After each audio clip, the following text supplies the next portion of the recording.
Viewers and subscribers, you're welcome back again. This is still BVI Channel 1, where you get undiluted truth. Still on the question of Nigeria as it is today. The advocacy to break down Nigeria to regional government continues to hit the rooftop. Take a look at this. I'll be right back. The truth is that Nigeria is dead. We are only pretending about it.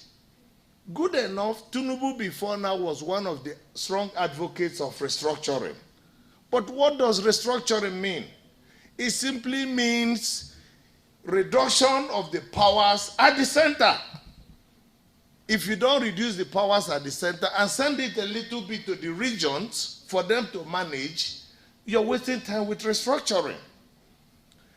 This attempt at amending or altering the constitution is the 6th attempt.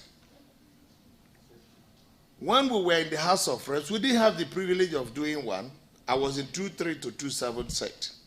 But ever since, we have had 5 attempts. And it will become a 4-yearly ritual unless we do something dramatic with this one.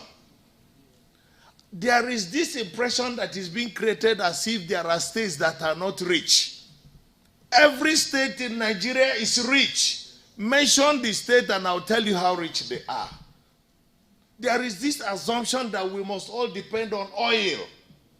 So many states don't need the oil from the Niger Delta.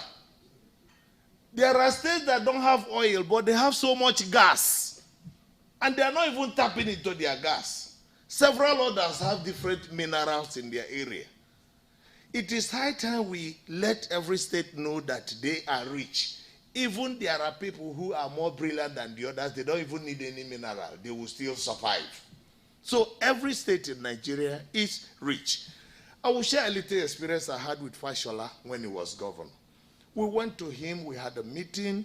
He told us how he had prepared a paper forwarding to Yaradua on the responsibilities that have been put on the exclusive legislative list of the Constitution of the Federal Republic of Nigeria. And he said, Mr. President, you can't do this all. Cut out most of this and return them back to the regions. For example, the federal government is still involved in the ownership of secondary school. What is the business of federal government owning a federal government college? If not to have selected schools that they will fund, which they will put for selected individuals in Nigeria. Everything about ownership of secondary schools should revert to the regions. Federal government has no business in it. So the big question we must ask ourselves is, will Tinubu be prepared to allow for a reduction of his power at the center and allow for a good amount of it to go to the federating units? That is one. If he doesn't, he will leave power and he will start crying like all the other people who have left power and are crying today. It doesn't matter how much money you steal. When you leave office, that your money will reduce to nothing. You'll find out that you're struggling. Many of the people who left as governors can't even give you 50, can't even find 50 million for themselves. So let us take advantage of this situation once for all and begin to move the country forward. Because presently this National Assembly has already started restructuring without knowing that what they are doing is restructuring. They have passed Southeast Development Commission, Southwest Development Commission, North Central Development Commission, Northeast Development Commission. That is restructuring in a very cosmetic way. How can you be creating commission for all the regions when you are pretending to be running a government at the center? You can't run it from the center. Good. That had been the position of many and the growing voices asking and demanding that the irreducible minimum that can put Nigeria on track as it is to restructure Nigeria back to regional government. I keep saying it. Even the person that is making this comment, when he talked about federating units, let me tell you, the 36 states of Nigeria and the Federal Capital Territory, there are no federating units because it is a creation of Nigeria. It is a creation of Nigeria. It is not a creation of people coming together to say we want to have a federation. Talking about the First Republic, the only three federating units at that time was the East, the West, and the North. That's the tripod that the British colonial enterprise established through plebiscite. So you can say, oh, these are the federating unit. And also, a plebiscite was conducted to have the Midwestern states or region. That is what you can call the federating. But let's keep that aside. And let us let us deal with what is workable today. Today you have 6 geopolitical zones. Why don't the Nigerian system restructure back to regional government based on these 6 geopolitical regions? That is the only time we could start addressing the issue of insecurity. It can never go out. This issue of insecurity, in fact, insecurity had become a cash-out cow, a big enterprise for big people that I'm not even, hey, if you mention their names, they know themselves. It has become a huge business. Can you imagine just a few days ago, 280 students, including their teachers, were kidnapped in Kaduna State. And they are demanding 4 trillion naira from the Nigerian government, or be 40 trillion naira from the Nigerian government to release them. And what do you make of that? Do you think that this security is going to go out? No. It has become a huge enterprise at different level. You have the multinational kidnapping network. You have the small-scale kidnapping network. You have even the one I will say buying and selling kidnapping network. The one they kidnap you from your house and you pay 500,000.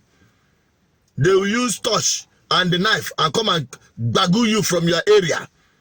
And you will pay ransom, small ransom. These are the small ones. And these are the ones the security operatives are doing buga and using to show might. But the real syndicates of kidnappers in this country have not been addressed. All of this is because Nigeria is an unworkable system. One man staying in Abuja, as either the chief of army staff or as either the IGP of police,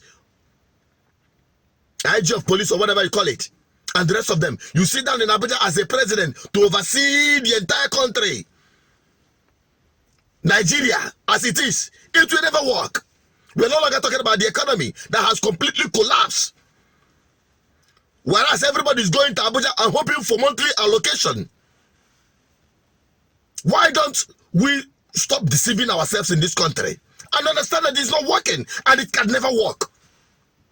And why I always advocate for the right people to be in power, the right people that has the political will, because that is what it takes to do the right thing.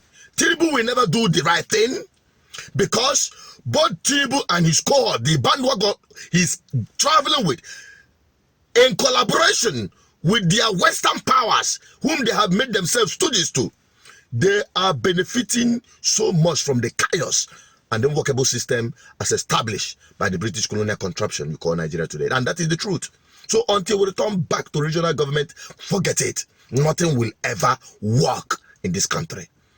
All the public utilities are failing. The schools, the hospitals, you know, we're talking about the economy, the security system, everything has completely collapsed. Tell me what is working in this country. So that is why we're not here to fan up your sentiment and your emotion. We are here to tell you, the people of Nigeria, because whether you like it or not, we have been forced and hanged on our neck the identity of Nigeria. And we carry it about. Even those of you who have traveled. And Rajakba, every one of us is carrying the yoke of Nigeria on our neck. So it is our responsibility to fix it. Irrespective of wherever you're coming for, whatever you're agitating for, we must all get ourselves off this hook. That is the only time we can experience freedom. I will always continue to advocate that good governance is what will precipitate freedom of Nigerians from Nigeria. If you believe in this message, help me share it. Support the effort we're making on this platform. If we have 1,000 people watch this channel and this program and like it, I can tell you, more of the message will continue spreading. It will wake up the revolution we have always aspired to have in this country. If you believe in it, like this video and share it to everyone. Bye-bye for now.